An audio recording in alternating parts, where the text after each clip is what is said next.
are 3 to 5 times as strong as a horse of the same size, much smarter, more sure-footed. They do take the heat and humidity in the summertime much better than horses do. For that reason, 1982 made it city law, only mules allowed to do this job in New Orleans. So we just started the tour from Jackson Square there on the right.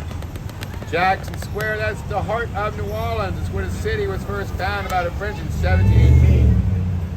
That area was originally called Place d'Armes, Place of Arms. It was at first a dusty, ugly military parade ground, headquarters for the settlement, but also where they held all the public executions. Most of those executions were done by hanging. The gallows stood right in the center of the square where the statue of Andrew Jackson today. That gallows came down in 1850. And Place d'Armes renamed Jackson Square 1851 in honor of Major General Andrew Jackson. He was the hero of the Battle of New Orleans, fought January 8, 1815. Later became the 7th President of the United States. Jackson's statue in the middle of the square made 1856. The first statue of its kind in the world. Before that, they did not have knowledge how to build statues with the horse swimming up on 2 feet. Behind Jackson's statue, St. Louis Cathedral. It's the oldest cathedral in the country. It's the 3rd church to set on that site. First church blown down in a hurricane in 1722. Second church burned down in a great fire in 1788. At that time, we were under Spanish rule. A Spanish official named Don Almanas started construction on St. Louis Cathedral in 1794. Don Almanas also built the 2 twin buildings that flanked the cathedral in 1795. On the left side of the cathedral, the Cabildo, was the seat of government of the settlement, the jailhouse. On the second floor, the Cabildo, 1803, is where they finalized the Louisiana Purchase. The Cabildo is now Louisiana State History Museum. On the right side of the cathedral, the Presbytery, originally built to house the clergy, now holds the Mardi Gras Museum. Kind of ironic, if you ask me. I told you over 130 years they held public executions right there in that spot. You can imagine Jackson Square, that beautiful garden park, the heart of New Orleans, is also known as one of the most haunted places in the city. Sometimes people take pictures of the square at night. They'll catch these orbs of light dancing on the top of the square. It's said to be the spirits of the people that were executed there. Some people have been lucky enough to capture pictures of full-body apparitions. Two of the most common full-body apparitions that are seen in Jackson Square were not people executed at Place d'Armes. Rather, two of the priests that served at St. Louis Cathedral, Père Dagobert and Père Antoine Sadella. It may sound strange that these 2 priests haunted the square more than the people that were executed there. Back in the 1800s, the people that were watching executions were the last horrified execution themselves. Actually, more horrified with the fact the priests are not giving the last rites to the people being executed. They said a punishment for those priests not giving the last rites to the spirits are now trapped in Jackson Square for eternity. Oh, yeah.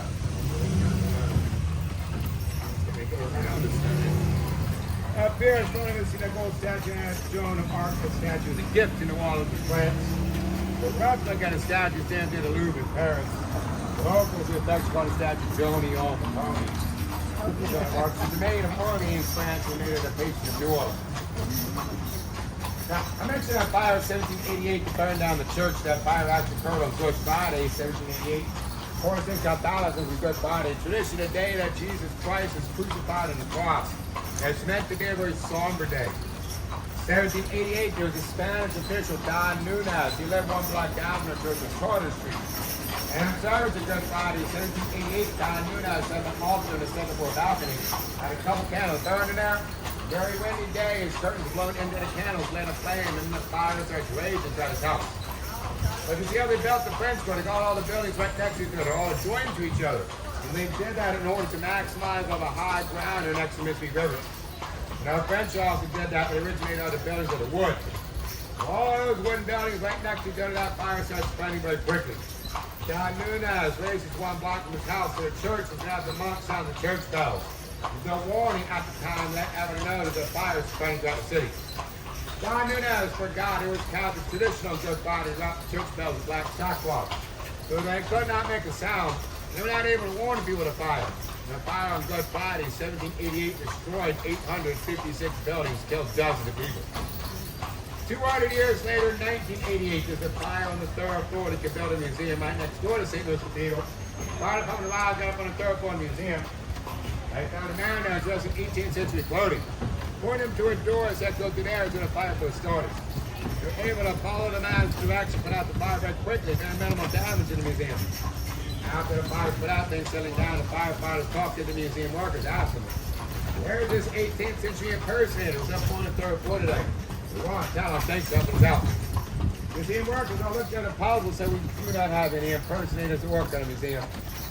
After 2 minutes, when the firefighters saw a painting on the wall, the Spanish official, Don Nunez, pointed out to the rest of the firefighters. They all said, it's the man who's up on the third floor today. And apparently, that was Don Nunez trying to make up for the fire that started 200 years earlier. So, Tony, New Orleans, founded by France, 1718, 1762, became a Spanish settlement. While under Spanish rule, there were 2 disastrous fires in the French Quarter. 1788 destroyed about in 1794. They destroyed over 90% of all the original buildings in the French Quarter, left the Spanish to rebuild. Here on the left is an example of the original French architecture. Gives you an idea what a lot of buildings look like before there's fires. It was also used in the movie Interview with the Vampire Bride, Tom Cruise. The big elevated porch in front of the building there, they were called the banquets. In the old days, those banquets would connect each one to go down the street. It was like an elevated sidewalk. You did not have to walk in the muck of the earth. Those banquets, like the original wooden buildings, were made from the lumber of the boats that came down the Mississippi River. Before there was a steam engine, they used to get the boats down the river, now it's easy to get back up the river. When the boats got on the wall, they took them all apart to use the lumber for the buildings and the sidewalks up too. That's in that building, like there was an example of the French architecture. It did not survive the fires, though.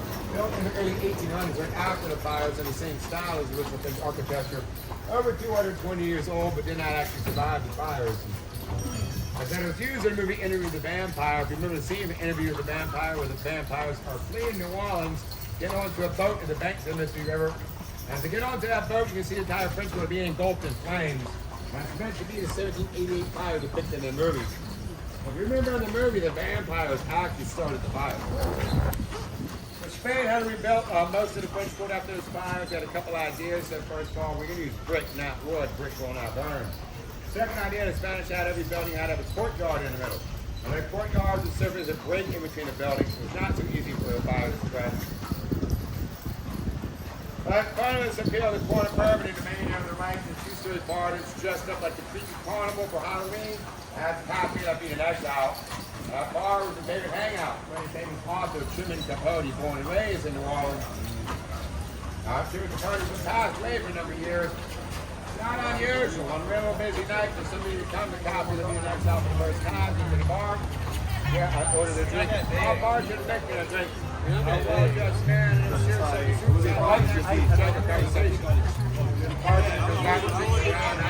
done anymore. Last bartender, the guy with the serious second seat I was just talking to, he was really interesting. Bartender casually tells him, yeah, you were not talking to a real person. You were talking to the ghost who Truman Capote.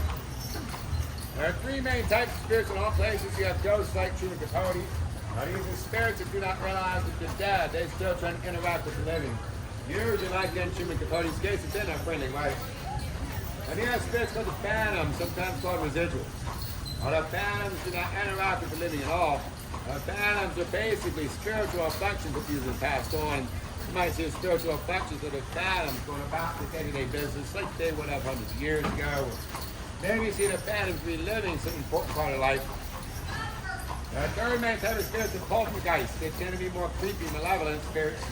Poltergeists usually haunt on a specific location, a place that was important to them while they were alive.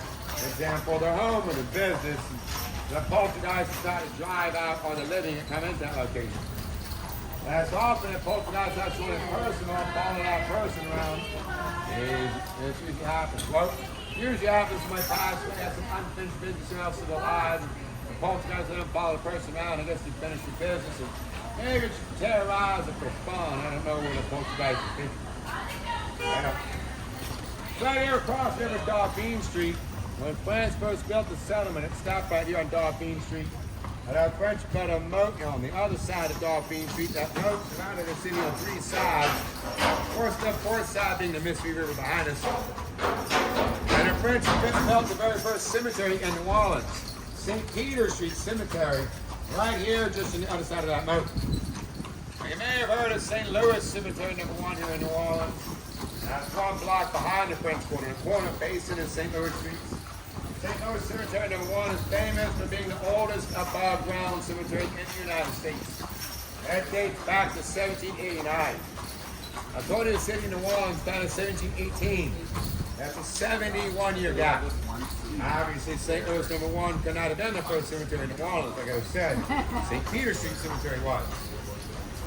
St. Peter Street Cemetery was an in-ground cemetery. We can bury people in the ground here. Actually, a French Quarter here about 12 to 20 feet above sea level.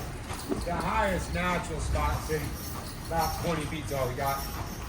But it was not too hard for them. They buried people in the ground here in St. Peter Street Cemetery. Nowadays, the part of the city was below sea level. We can still bury people in the ground there if you need to for religious or financial reasons. We want to take an extra little step at the end. When you're finished filling the grave with the dirt, put a heavy weight on top of the concrete slab. Make sure the coffin's not going to pop back up. And it's not always going to happen. If you have major flood, like a Hurricane Katrina, might have some of the caskets coming out of the ground. But even with Katrina, not all the caskets came out of the ground here. The main reason we bury people above the ground here is to conserve land. Even today, we don't have a whole lot of land in New Orleans.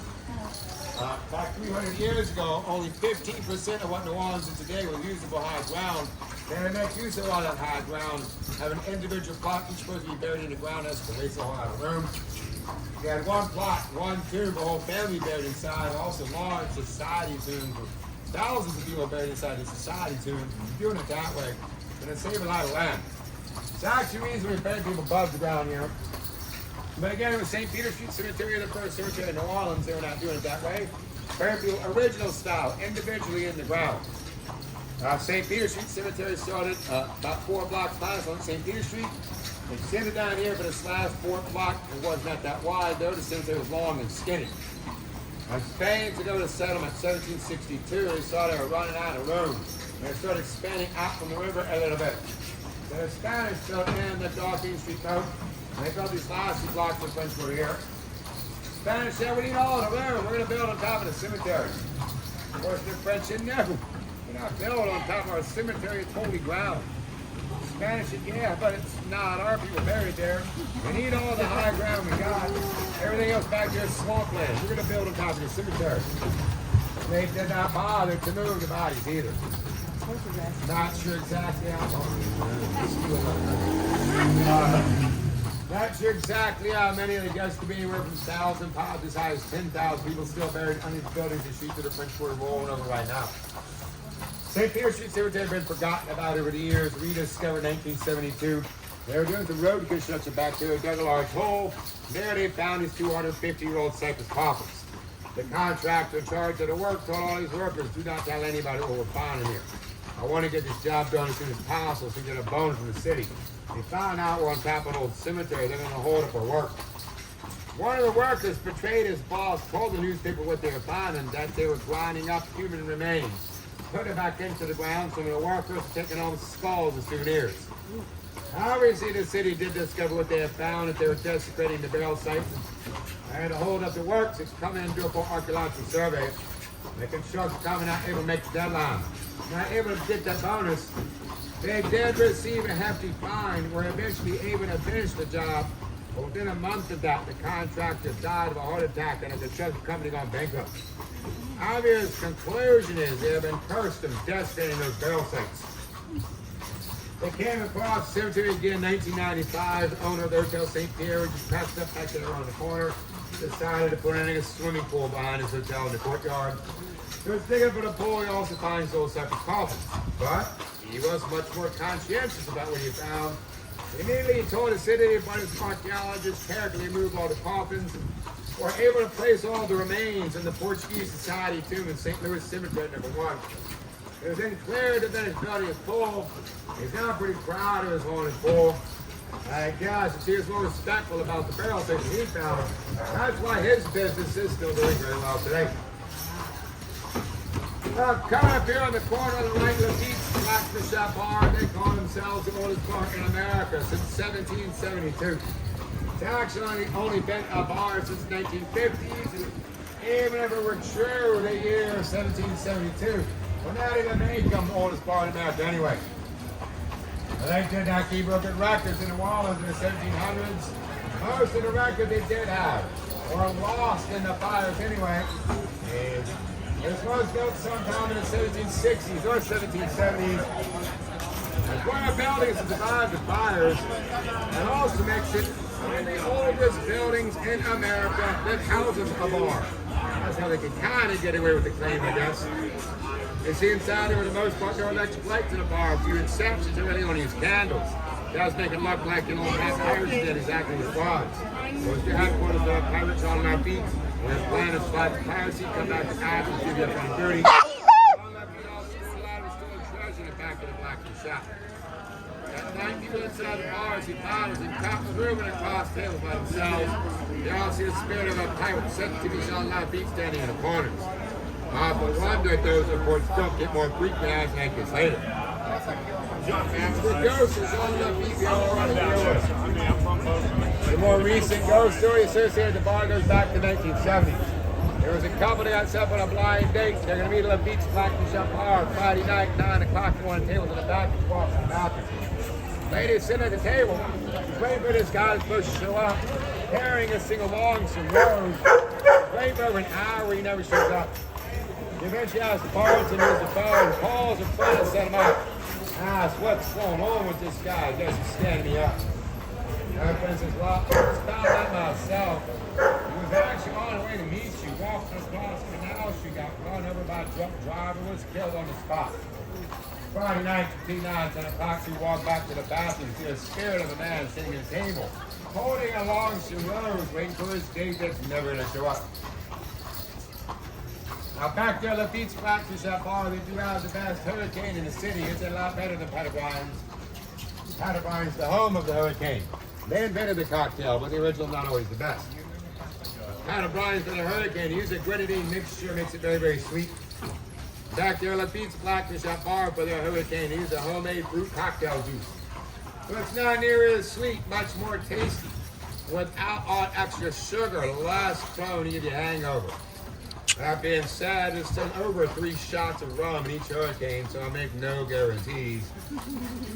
I always tell people, though, I have to take my tour, go back to Lafitte's Blacksmith Shop Bar, have 2 or 3 hurricanes. I guarantee you'll start seeing some ghosts. Yeah. Well, probably just going to be your own personal demons. Now, Jean Lafitte was wanted by the United States government for acts of piracy. 1814, he was in prison back in the Cabildo building next to St. Louis Cathedral. Oh, that's Nancy Grace's carriage. That's Nancy. Oh, really? So, Jean Lafitte's in prison in Cabildo building late 1814. Late night years, he escaped from the prison. Most people say Lafitte did not really escape from prison, but that Andrew Jackson let him out on purpose so Lafitte could help him fight the British in the Battle of New Orleans. Either way, the governor of the territory, Governor Claiborne, got real upset when Lafitte was let out of prison. It said Jean Lafitte had been having an affair with Governor Claiborne's wife. Governor Claiborne put a bounty on Jean Lafitte's head, $500, to be about $10,000 a day. Lafitte just laughed, turned around, put a bounty on Governor Claiborne's head for $5,000, to be about $100,000 a day. Neither bounty was collected. Jean Lafitte was enlisted as a privateer in the United States Navy. When his pirate ship fought alongside Andrew Jackson, helped to defeat the British in the Battle of New Orleans. Lafitte was granted a full pardon for his crimes, changed his name to Galvez, and moved to Texas. Legend has it Lafitte's treasure is still buried somewhere off the coast of Galvez. So, we are still here on Bourbon Street. This is now the residential side of Bourbon Street. Yes, there is such a thing. Name Jack of Bourbon Street, a few black finest. Contrary to popular belief, Bourbon Street does not owe its name to alcoholic beverage. It actually comes from France, down in the city. Louis XV was the king. He was from the House of Bourbon. If you're French, you'd say Bourbon. That's how we got a Bourbon Street. I guess to the effect, if you got you in Bourbon, build a bunch of bars there, it would only make sense. Most of the streets in the French Quarter are either named after royal families of France or Catholic saints. A French Quarter here, of course, the oldest neighborhood in the city, but it did not always have the name French Quarter. They originally called this area Rue Carriage. Rue Carriage translates to Old Square. Did not get the name French Quarter until later, the mid-1800s.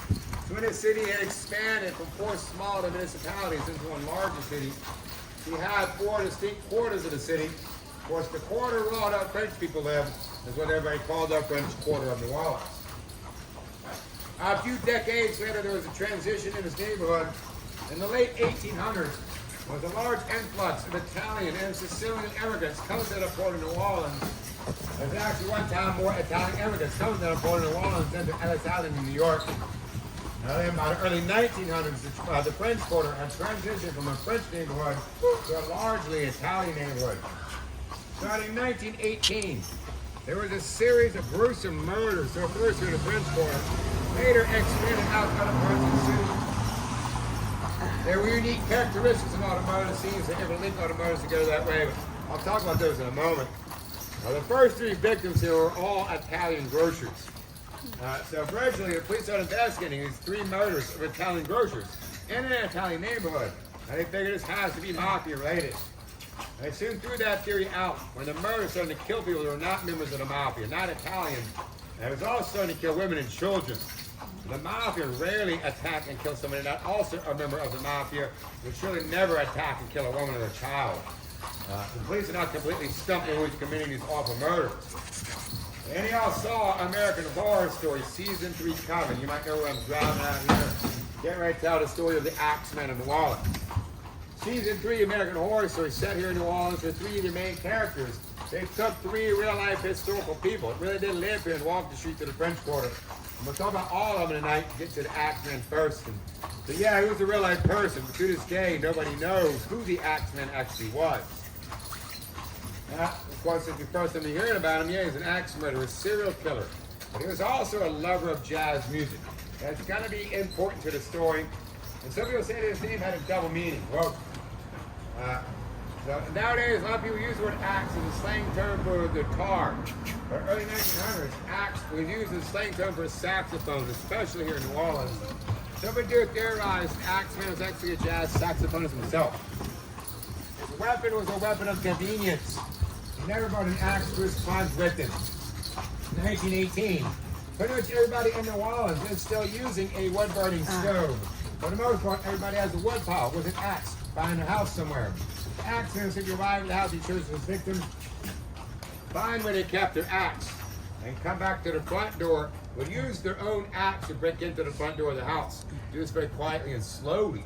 And look here on the 2 green doors and a brown door next door, they all have those decorative inlays, real common on front doors. You would take the sharp edge of the axe, meticulously chisel along one of those inlays on the bottom of the door. It might take them a few hours. They can eventually get that inlay, push it in without making any real noise, have a nice little opening to crawl through, get into the house without waking anybody up. Then he would go about murdering everybody else as they slept. After he's done killing everybody, he turns around, leaves from the back door, drops the bloody axe by the back steps as he's leaving. And you're looking at those inlays, thinking to yourself, that looks a little small for a full-grown man to slip through. If you're familiar with the show Mythbusters, there's an episode of Mythbusters. They focused on the history of the Axeman of New Orleans, had a contortionist episode able to slip the hole that size, showed that it could be done. Unfortunately for his victims, the Axeman must have been a bit of a contortionist himself, able to use that to his advantage to get into the house without waking anybody up. But 1918, contending 1919, these murders go on, and the city of New Orleans is gripped in fear. The Axeman sends a letter to the New Orleans newspaper, the Times-Picayune. You can still read that letter today. It's pretty easy to find. If you search the internet for Axeman of New Orleans letter, you'll find it. Because the newspaper published the letter in its entirety. And the reason they did that, because the Axeman had a warning for the citizens in New Orleans. Now, this is a long, rambling letter written by a psychopath that's murdering people in his sleep. Also, a very detailed letter. When I read it, I get the sense it's written by an educated person. He starts off the letter by saying, "My esteemed mortal, I am the one you call the Axeman of New Orleans. You have not seen me because I am invisible like the ether. You would never know me. You would never catch me. It then says, I'm not a human being. I'm a fell demon from hot as hell. Towards the end of the letter, it says, I am very fond of the jazz music, and I'm prepared to make a deal with the city of New Orleans. On Tuesday night at 12:15, I will be passing over the city of New Orleans. Any house I pass over will hear lively, good jazz music. They will be safe from my wrath. But any house I pass over on Tuesday night that is silent, they will surely feel my axe. Obviously, every jazz band in the city got a gig on that Tuesday night just like that. If you're not lucky enough to book yourself a jazz band, if you did not already have one, you better get yourself a phonograph and stack up with some jazz records. And if those already sold out, get out of your house. Go to somebody else's house that is having a jazz party. As they even to this day, over 100 years later, that Tuesday night, 1919, was the loudest, most raucous party the city of New Orleans has ever thrown. That is saying a whole hell of a lot. You can hear this beautiful jazz music pouring throughout the entire city. The Axemen must have been a bit moved by that gesture, because after that Tuesday night, there were no more victims that fell from the Axemen here in New Orleans. I said no more victims here in New Orleans. After that night, nobody knows what became of him, but there is a theory I'm a believer of, that he became active 2 years later, 1921. There was a series of axe murders that started in southwest Louisiana, starting in Lafayette, Louisiana. They shushed all the way down in San Antonio, Texas, 1921 to 1922. They had speculation, the same person that committed the axe murders in New Orleans, they could not be sure of that, because they never knew who he was in the first place. They were shooting two murders in 1921 and 22, even though they stretched over hundreds of miles. They were committed by the same person, because there were, again, unique characteristics in all the murder scenes. All the kitchens, there was a basin of water that was stained pink, where he washed the blood off his hands. And everything throughout the houses, a reflective surface, all the mirrors, anything that was glass or polished metal, we might have caught a reflection of himself if it was covered up with a cloth. Obviously, I'd spent hours doing it before I'd seen a crime. Very common characteristic for serial killers. Take a cooling off and dormant period between the streaks. Also very common when they become active again. But the methods and techniques to evolve changed a little bit. And just like the murders in New Orleans and his later murders, he's finding the axe on the wood pile behind the house. They're coming to the front door using the axe to break into the front door with the same method.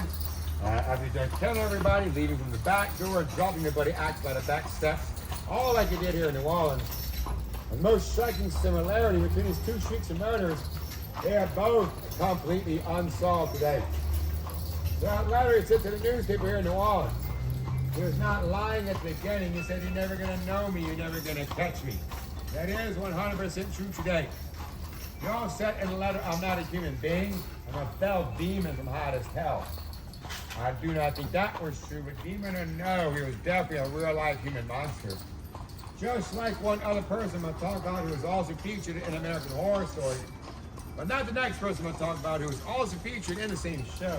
Easy, well, the next person I'm going to talk about was actually a very good and decent person in real life. Here on the left, there was a two-story house that was kind of lit up green, got the gas lanterns.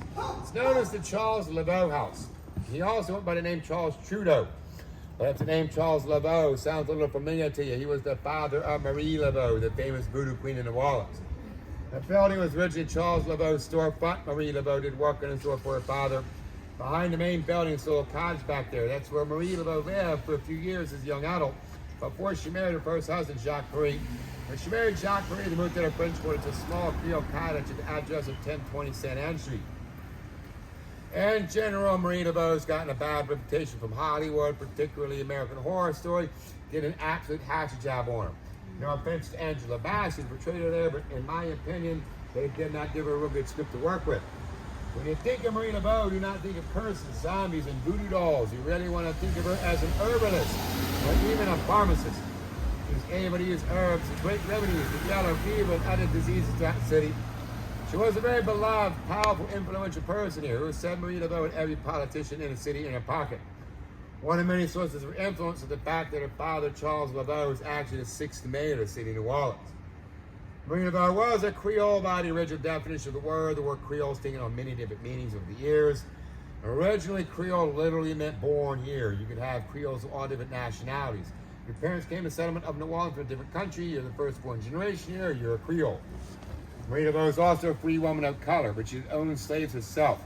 It may sound a little funny, but things were different here in New Orleans than the rest of the South.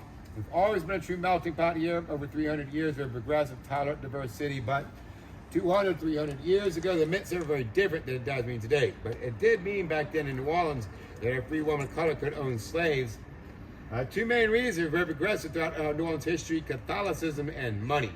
But money has always been the number one reason. Most important color in New Orleans has always been green. Now we start to go past the house. You can probably see it up front. The ladies in the back. We start to move past the house. Look through the window, open window there. Inside the house, you see on the wall an authentic painting of Marina Bar. Marina Bar, very savvy businesswoman herself. People of all walks of life seek her up for help: slaves, farmers, laborers, business people, politicians. She did work on a sliding scale depending on your income. Marina Bar's largest gathering was on St. John's Day. That's the most important day in the voodoo calendar. She had a ceremony on the South Shore Lake Pontchartrain. Over 12,000 people attended it. It was such a big deal when she died, her obituary ran in the New York Times. You caught what I said? Sound a little funny to you. St. John's Day was the most important day in the voodoo calendar. Well, yeah, here in New Orleans at least.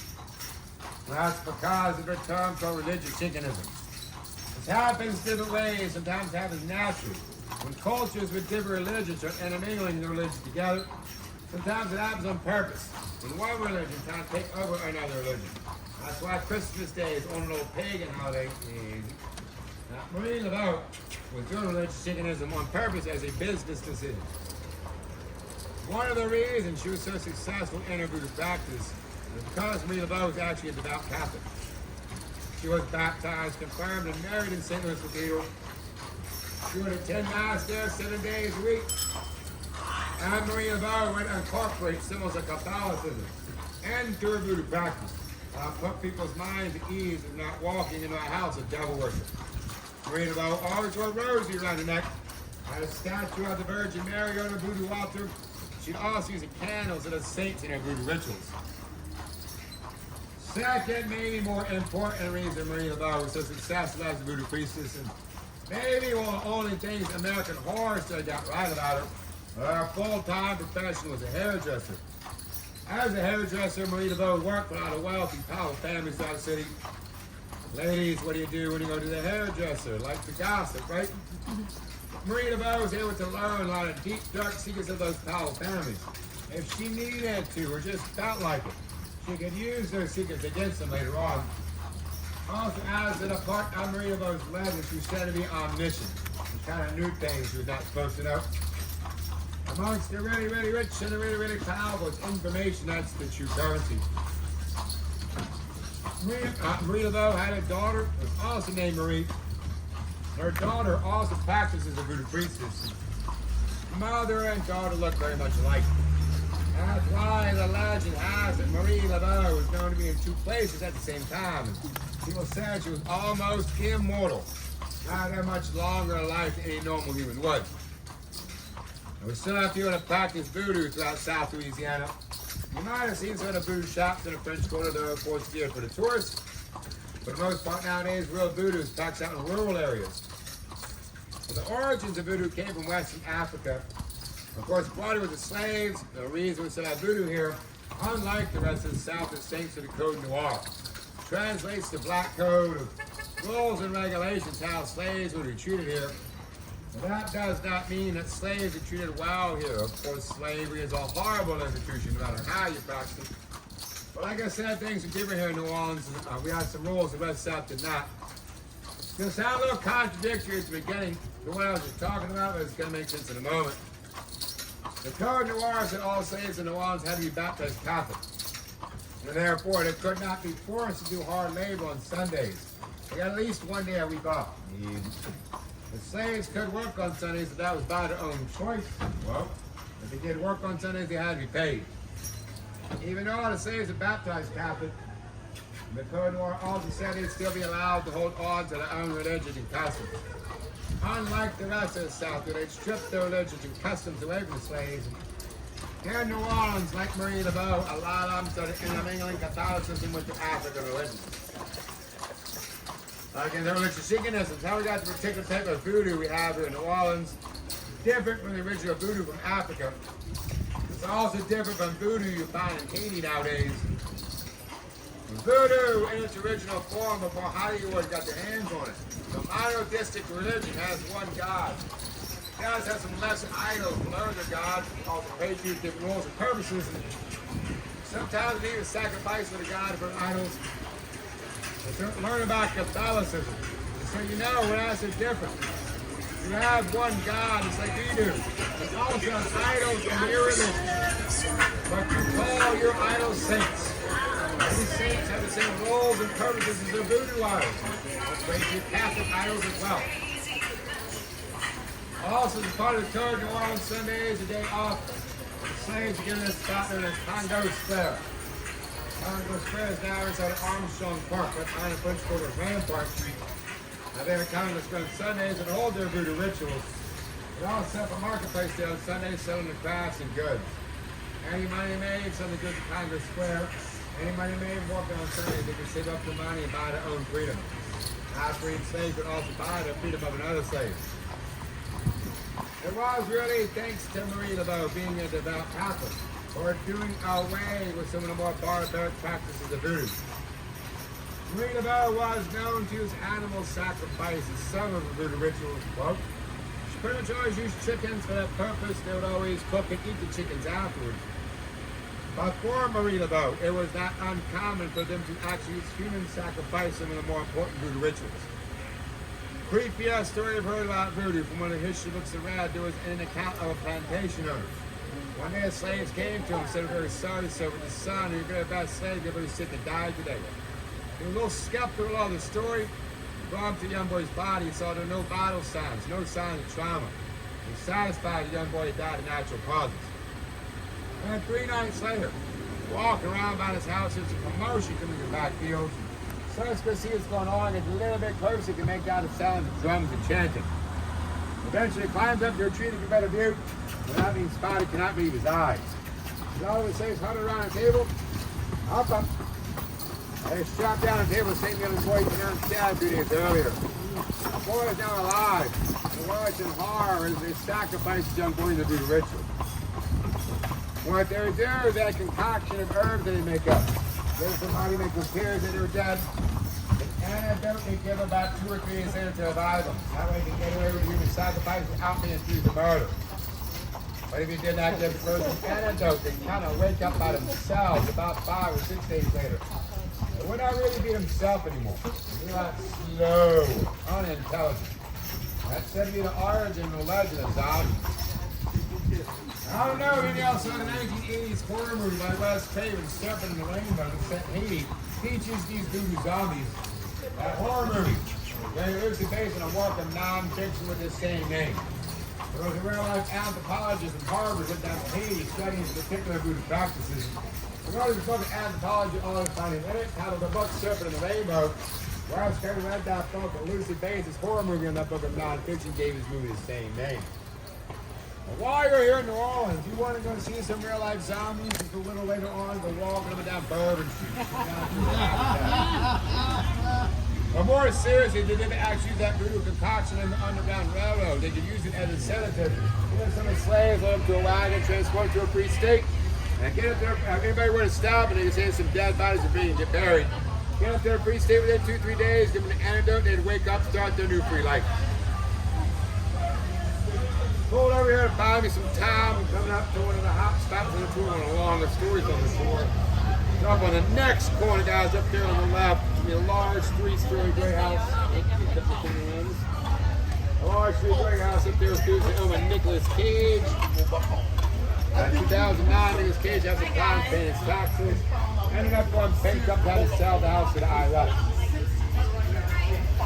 That's not why it's one of the hot spots on the tour, though. They all houses here in the United States is also known as one of the most haunted houses in the country. CathedralLalaurie Mansion was owned by Dr. and Mrs. LaLaurie, 1831 and 1834. Our third and final character that was featured in American Horror Story, LaLaurie. She's played by Kathy Bates in the show. While she lived here, LaLaurie was a very popular socialite woman in the city. She had a lot of parties and balls in the house. 1834, she had a party there. At one point, there's gas up on smoke, seeing flames we got in the kitchen. All of our guests up right out into the street. Cars on the line got into the kitchen. They found an elderly slave on a chain to the stove. One of the maids, she set the fire on purpose, trying to kill herself. She was afraid. She was invited to a secret room on the third floor. Anyone who goes to that room never comes out. Upon closing the third floor, looking in the secret room, they found our door had been barred shut. There were screams and wailing coming outside the door. Broke down the door wall hard, finally get down. Everybody into the walls. Beat this stuff long time. Word of these atrocities kept us safe. And your mom by Dr. House, she had the outside in a hurry. Now, if you guys see getting in the kids, we can both houses, don't take much free. Someone trying to stop each other by the carriage. Just about even slowed down, she ran him over. The outfit to the lake got him to a boat, was never seen or heard, but they didn't walk. Nobody's exactly what happened to us civilization when they made as far as Mobile, Alabama. They make sense because in the haste to leave, Delphi had left 2 daughters by the house. And just said Delphi made all their parents friends. There are documents with Delphi and LaLaurie that died in 1855. So Alice said there was a rose that Delphi and LaLaurie later spent about 52 months in the sea name and was buried in St. Louis Cemetery #1. Believe whichever version you like. Delphi and LaLaurie never brought a justice for a crime. For evil actions like the curse on the body to this day. About 100 years after City in the 1930s, the LaLaurie Mansion had been renovated into an apartment. Our family moved in one of the apartments with 2 young daughters. The daughters they got no morning, bruises and scratches all over their bodies. They could not figure out what was going on. They were scared, family eventually called it a medium. A medium got in contact with the spirit of an evil woman. She said this woman was telling me she lost her daughters here. She cannot have her daughters, not have these either. Did not take long for that family to get the hell out of there. Well, after that, Mary moved into the apartment after a few weeks living there. She went into a renovator, said something wrong with her new apartment. Feel like being tormented by an evil spirit. It's so bad after that doing a break. The spirit going to mom said this guy's going crazy. About a week later, the man was found brutally murdered in his apartment. Police arrived on the scene up first and thought it was violently turned fatal. The place was ransacked. Furniture knocked on 4 clothing tossed about. One further investigation. There were no items missing in the man's apartment. And the coroner actually looked like he didn't torture him before he was killed. The murder is still unsolved today. Both of those occurrences happened in the same apartment on the 3rd floor of the LaLaurie Mansion. Said to be the same location as Delphi and LaLaurie's old torture camp. He walked past out there at night, still hearing the screams and moans out the LaLaurie servants going inside. I told you Nicolas Cage owned the house in town. He paid just under $3.5 million for it. Doesn't take a whole lot of money to me. The house outside of the first $3.5 million, which is a good deal. It's unheard of. And everybody seen it? As you pass about the front door, or just above the front door, look at the for sale sign, guys. It went on the market a couple months ago. So you can own the LaLaurie Mansion today. Before you even put your down payment on it, but they experience with the previous owner. Sir Nick Cage, Sir Andrew Nicolas Cage, and David Latimer, his Delian Manity never left that house. These days, there were intentions for the night when out there the night just got dark. Very creepy noises got you scared out of being and checked in a hotel. I cannot say I blame them, but it's also that I wanted that man should have bankrupt. People say the house is cursed. When Nicolas Cage bought it, the curse out of the LaLaurie is passed on him. So he lost all his money how to make all their terrible movies afterwards. LaLaurie Mansion is still currently owned by an oil tycoon in Houston. He's the one that bought it from the IRS. He paid just under $4 million for it. Now, the oil tycoon has never spent the night in the house either. It's always been kind of like a weekend party house for him. People say the oil tycoon is not cursed by the LaLaurie. When he bought the house, he did not put his name on the deed. He actually put the name of his business on the deed. Question then is his business cursed? I said he works in the oil industry. I'll let you be the judge of that. Of course, the big difference being a millionaire with an M and a billionaire with a B. I guess a millionaire, $3.5–4 million could be a good amount of money to lose. A billionaire's just pocket change. You're going to afford to buy yourself a really nice haunted house. Like I said, you're in that tax bracket. You can own the LaLaurie Mansion today, but it's going to cost you more than $3.5–4 million now. The asking price for the LaLaurie Mansion is now $10 million. I'm going to say it again though. Grand 3-story mansion, the private courtyard and outbuildings, you're getting that all for $10 million. It's still a pretty good deal. There are obvious reasons for that. Coming up here on the corner on the right, we're going to pass by an old school building. A couple of years ago, they still had school in session there. A few years ago, they moved the school to a large campus. You see it moving? We're going to talk about it because it kept the same name, the Homer Plessy Elementary School. They came out, they were very early civil rights pioneers. Late 1800s, 1892, Homer Plessy was arrested for riding on a segregated white-only streetcar. Homer Plessy is a member of a group in New Orleans called the Citizens Committee, made up of white and black people. They're coming together, working for the right to free slaves, and they have put together this whole plot. The driver of the streetcar and a detective on the car are also members of the Citizens Committee, and on the plot with Homer Plessy. After that, in purposely arrested, all according to the plan. Homer Plessy sues the railroad company at the trial in New Orleans, ruled over by Judge Ferguson. Judge Ferguson ruled in favor of the railroad company. Homer Plessy sued Judge Ferguson. That went all the way to the U.S. Supreme Court. Plessy versus Ferguson, 1896. Was U.S. Supreme Court decision unfortunately declared 7 is equal. That's a legal precedent for the Jim Crow law. However, terms in 1954, Brown versus the Board of Education of Topeka. Homer Plessy did not live to see that. He died in New Orleans in 1825. He got heartbroken. He was trying to do the right thing. He appeared away in City Committee made things worse. Here on the right, the yellow building there, the Andrew Jackson Hotel, was the site of a U.S. District Courthouse, where the city of New Orleans took Andrew Jackson to court. After the battle of New Orleans, the city wanted to do a big party to celebrate the victory.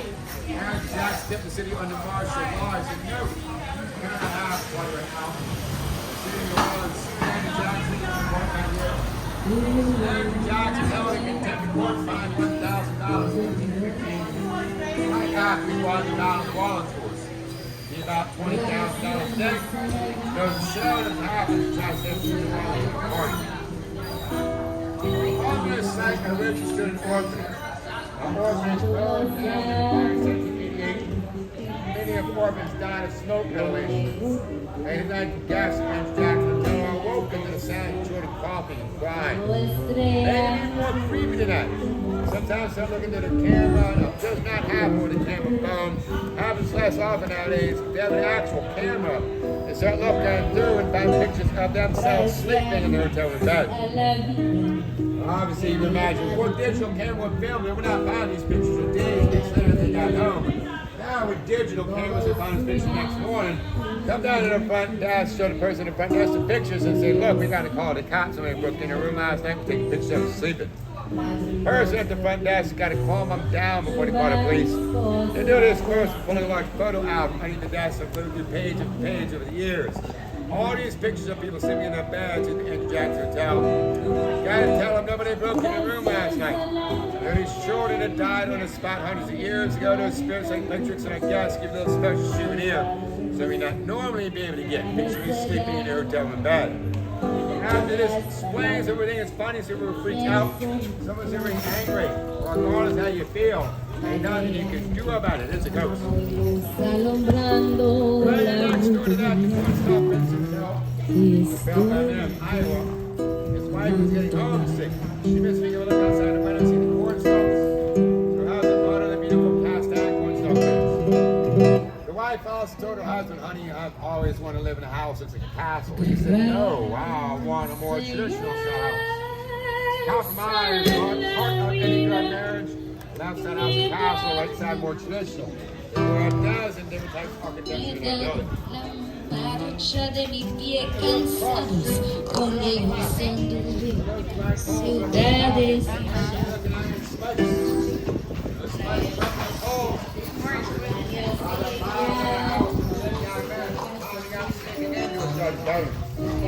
She noticed those spikes point both directions. They're actually more effective when they come down. They're called Romeo spikes because they're not up a Romeo, but you want to come down as you get. Right here across there was Dumaine Street. Dumaine is one of 3 streets in a French Quarter named after El legitimate sons of the King Louis XIV. There are 3 streets of Canton, Paris, and Dumaine. Modern name of the streets here. I said we really have to have 3 streets named after bastard sons of the King. We got to clean it up a little bit. That's why there's a street named after a Saint Emma in each of those 2 streets. Alright, coming up here on the corner on the left is a 3-story house, and it's a left turn right in front of it. In the 1830s, the man who owned the house fell in love with a lady named Julie. And the owner of the house, the white man, Julie, was he used to call it off the road. That's a word we do not use anymore, but in 1800s. And then she was 1/8 cut. By New Orleans law at the time, she did have some black blood, she could not marry a white man.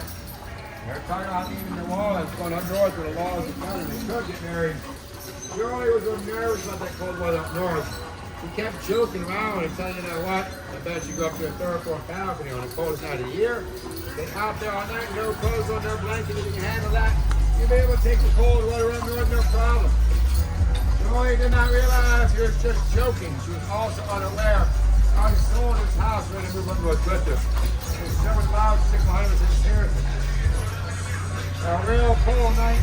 We'll go upstairs and go to a balcony all night with clothes on. At 25 body cold, life is just that hypothermia.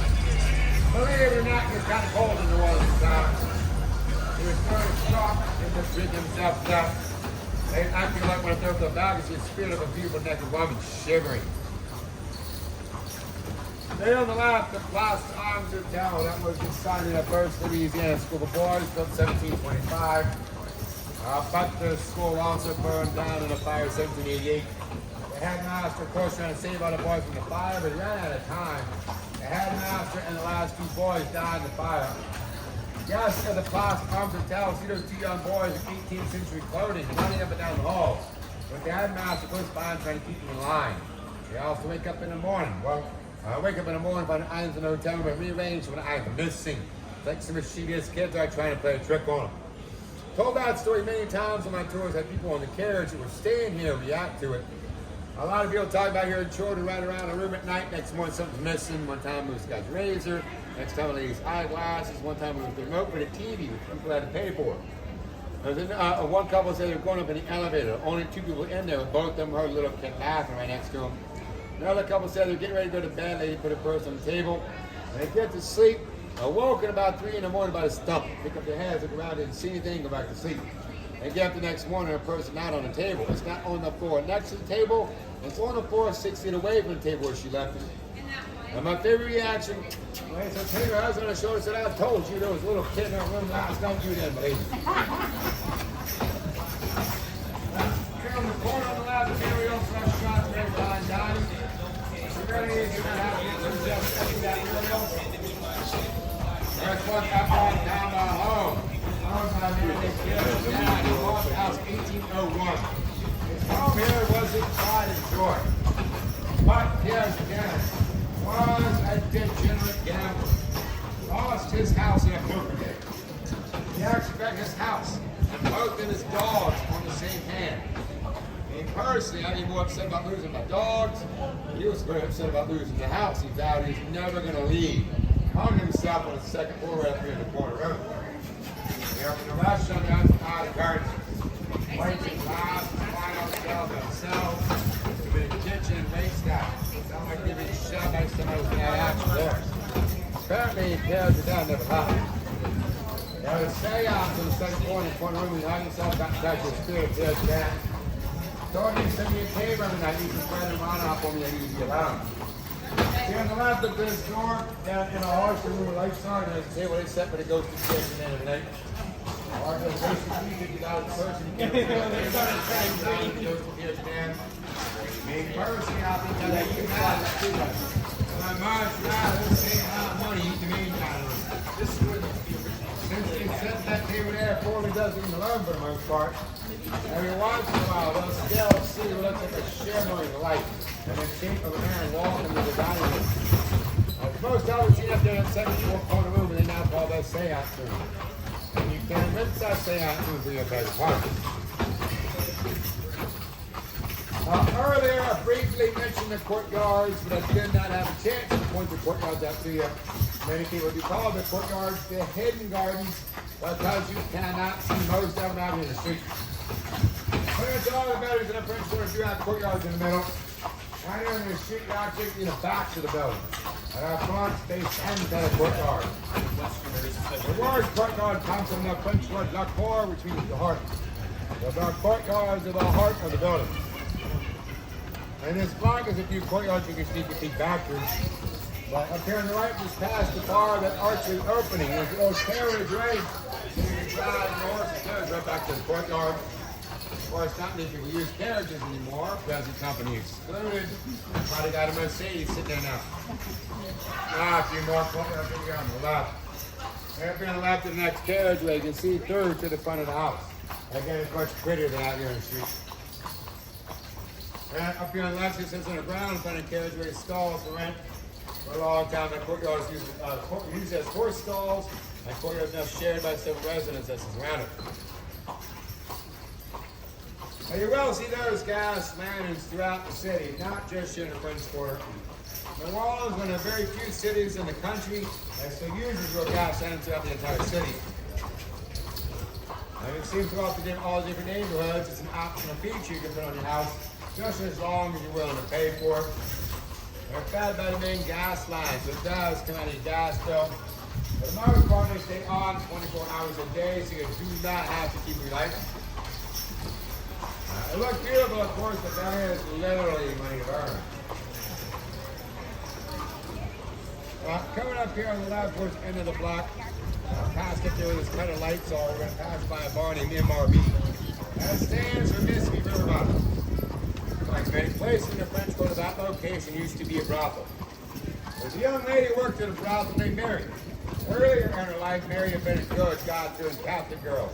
She fell in love with a sailor, got engaged, and right before they were to be married, her fiancé there was called out for a job in the Gulf of Mexico, would be gone at sea for several months. While he was gone, every time he stopped at a port of call, he'd write and send a letter to his fiancée Mary. And the very last letter he sent to her, he had written down a description of a beautiful wedding dress he bought for her. So they could be married as soon as he got her back home to New Orleans. On his way back home, coming up the Mississippi River, his ship is attacked by pirates. He's murdered. They sink his ship to the bottom of the river. Word got back to Mary, your fiancé had been killed. She, of course, would have been very depressed, very distraught, also very angry towards other men. Kind of went a little crazy. Blamed all men for the murder of a wild vow she was never going to love again. Mary came right here to the spot where the MLB bar today. But now I'm to work at the brothel. If you think to yourself you hate men so much, why do you want to work in a brothel? And you do not think like Mary did. She thought it would be a great opportunity to go torture some men. She was known to tie him up to the bed, but leave him there tied up hours, even days at a time. While she had him tied up, she cut him and beat him to death. Well, Mary was doing all that. She wrote your fiance's letter with a description of the wedding dress he bought for her to make a new wedding dress, basically recreate the wedding dress he had bought for her. When she got the dress done the way she liked it, she put on her brand new wedding dress for the very first time, walked back to the courtyard by the brothel, hung herself from a tree. That courtyard's still there, and that tree's still there. Late at night, people at MLB bar walk back to the courtyard hanging from a tree. They see a beautiful young woman in her wedding dress swinging from a rope. Sometimes the men go to the bathroom, when they're done, they turn around to leave. They cannot get out. The door is now being blocked somehow from the outside. And she looked around trying to figure out what's going on.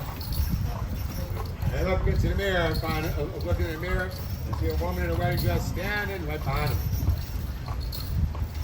On the left of us here, we're past about the back end of the French Market. On the other side of the French Market, that's where we're currently keeping the Mississippi River. The river was not always right there. We're trying to keep it there now. Early 1800s, they built a road in between the French Market and the river known as Gallatin Street. We're right alongside the river. There on Gallatin Street, you had every kind of den of ice imaginable. Well, bars, gambling halls, brothels, opium dens. They, of course, had them all there.